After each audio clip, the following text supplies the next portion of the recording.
Game yang sebenar yang dimaksudkan, kita kena tengok kenapa mereka nak peperangan.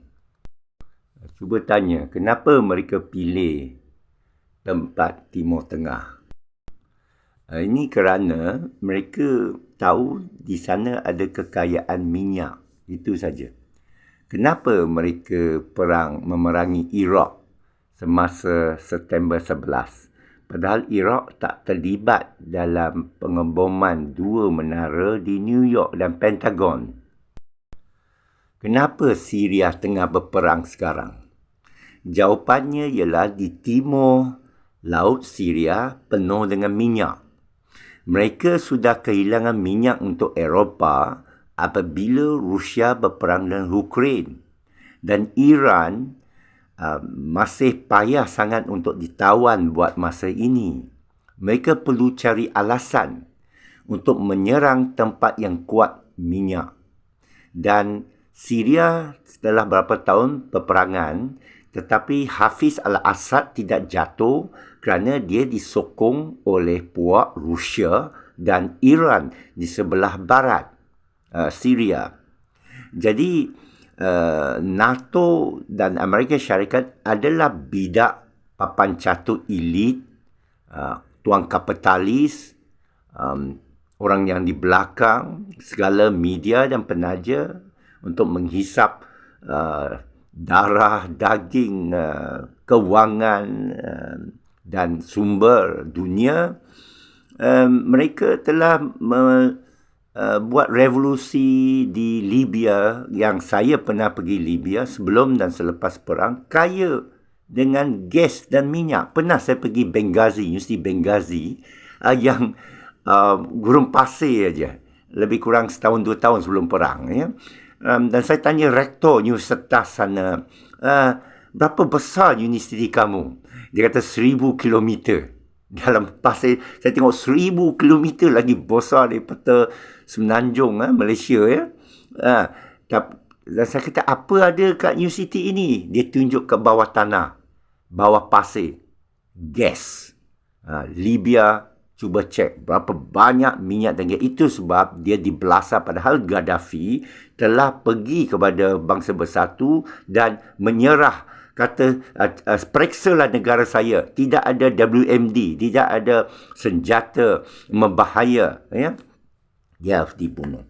Sama dengan Saddam Hussein dan Iraq. Iraq kaya dengan minyak. Ya? Dan inspektor daripada bom atom, daripada senjata nuklear, senjata membahaya, biochemical, akhirnya memeriksa selepas dia dibunuh. Mereka kata, dan CIA, ada pihak jujur dalam CIA membongkarkan, tidak ada. Mereka adalah berbohong. Ya? Jadi sekarang, mereka hanya boleh masuk sebuah negara, hanya boleh memerangi sebuah negara kalau kamu bagi alasan.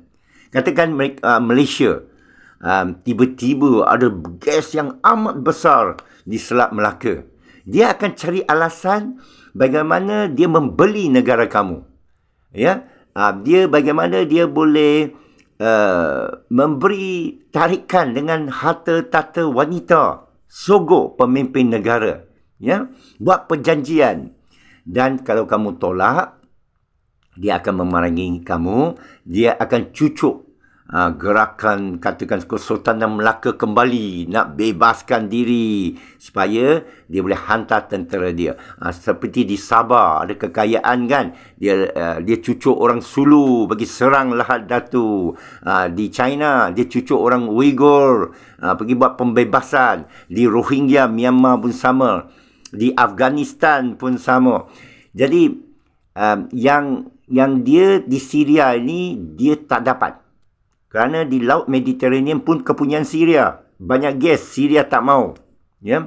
Jadi yang peta saya tunjuk tadi, pipe Netanyahu nak dia potong. Dia buat perjanjian Arab Saudi, dia nak mereka nak keluarkan halangan mereka untuk buat pipe supaya tidak kena sabotaj untuk menuju ke Eropah. Jadi Syria enggan. Macam mana nak belasah habis kedudukan Iran di Syria itu, belasah habis Rusia di Syria itu. Itu yang perang Ukraine. ya, untuk melemahkan Rusia. Sekarang China sokong. Jadi dia mesti cipta satu false flag operation, satu perang. Kononnya saya dibelasah oleh penganas, kononnya ni orang Palestin ini kejam, ya, kita tahu siapa kejam. Jadi macam mana dia nak lakukan? Dia masukkan ejen-ejennya, saya percaya, menyusup, ya, menyamar seperti Hamas. Saya tak menafikan orang kita ditindas, dibunuh, dihalau, diusir. Akan berlaku kepada tanah air kita kalau kita kaya dengan minyak dan bodoh politik. Mereka mencipta ini supaya kita akan gelojoh, kita akan melata, kita akan tiba-tiba panik. Dan kita akan, semua orang muda kita nak pergi mati syahid. Kita tunjuk perasaan, tunjuk senjata, ajar budak-budak pergi mati semua. Dihabiskan tenaga muda kita yang berpotensi, yang tak bersatu, berpecah belah, mudah dilenyapkan seperti mana berlaku pada Afrika. Saya dah pergi Afrika, Kamerun dan Afrika Selatan. Saya berbual dengan mereka. AIDS sebenarnya dicipta dalam mak-mak mereka. Itulah pandemik utama. Kenapa Afrika banyak AIDS? Sebenarnya dicipta penyakit ni ganjil. Mereka ini ditahan, dibawa ke Amerika Syarikat dulu sebagai hamba kepada Amerika Latin, juga oleh orang Islam. Dibawa sebagai hamba abdi. Tapi Amerika tu buat lagi dahsyat. Mereka bunuh sesiapa yang bijak yang boleh membaca. Ini sejarah yang kita tak tahu. Jadi apa yang saya kongsi sini, saya kata ini perangkap bagi kita. Ini ikut naratif mereka kerana media mereka kontrol. Sekarang mereka nak api-apikan dua belah pihak supaya nampak ini adalah pembalahan yang sengaja, ya, supaya yang muda ni semua habiskan tenaga dia. Akhirnya dia nak tarik Lebanon masuk, unsur-unsur Iran dan mula serang daripada sana, daripada Syria. Habis itu daripada selatan mereka gunakan Yemen, pasal ada unsur Iran juga di sana.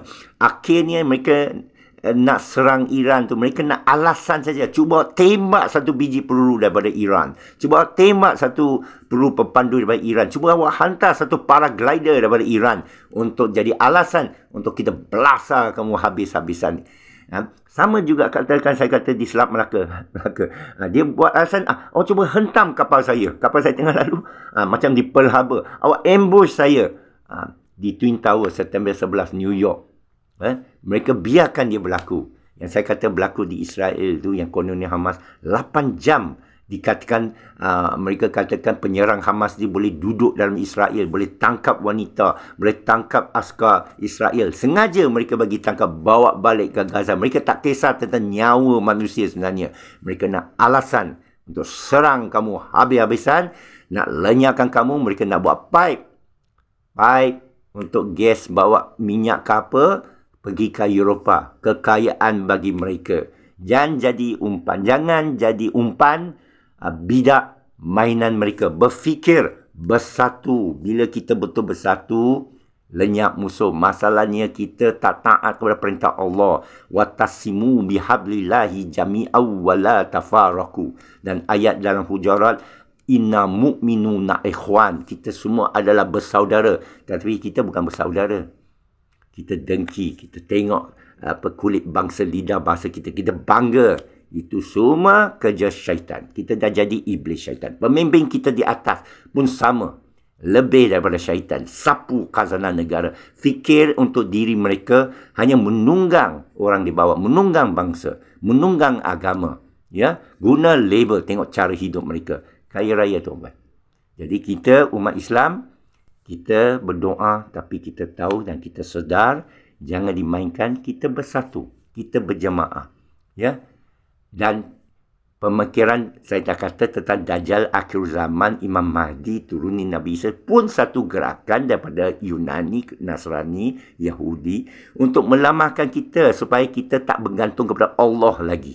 Kita tak tahu bahawa Allah merancang semua ini. Kita hanya percaya bisikan syaitan lebih berkuasa. Itu khurafat. Assalamualaikum.